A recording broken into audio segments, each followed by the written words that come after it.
विधानसभा चुनाव से जुड़ी एक बड़ी खबर सामने आ रही है। सूत्रों के मुताबिक एनडीए में सीट शेयरिंग फॉर्मूला अब लगभग तय हो चुका है। कहा जा रहा है कि जेडीयू 102 सीटों पर, भाजपा 101 और चिराग की पार्टी एलजेपी 20 सीटों पर चुनाव लड़ेगी।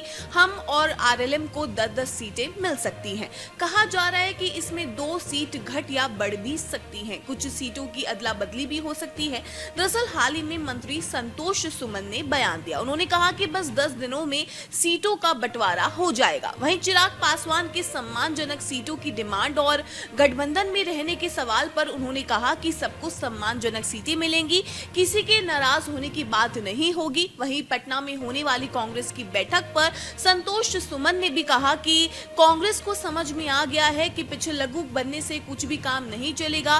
क्रेडिट मिलेगा तो एक ही पार्टी को ही मिलेगा। अगर चिंतन करने के बाद कांग्रेस को सद्बुद्धि आई है तो मैं उनका स्वागत करता हूं। कांग्रेस बहुत बड़ी पार्टी रही है और मुझे लगता है कि पहली बार उनकी ये बैठक हो रही है। उनके बड़े बड़े नेता आएंगे। आपको बता दें कि बीते दिनों केंद्रीय मंत्री और हम पार्टी मुखिया जीतन राम मांझी ने ज्यादा सीटों की डिमांड की थी, जिसमें उन्होंने हम पार्टी को राष्ट्रीय पार्टी के रूप में रजिस्टर कराने का हवाला देते हुए सीटों की मांग की थी। उनके साथ ही एनडीए के अन्य घटक दलों में भी सीटों की डिमांड को लेकर खींचतान थी। ऐसे में हर किसी की नजर सीटों के बंटवारों पर ही टिकी हुई है, जिस पर एनडीए जल्द ही औपचारिक घोषणा कर सकता है।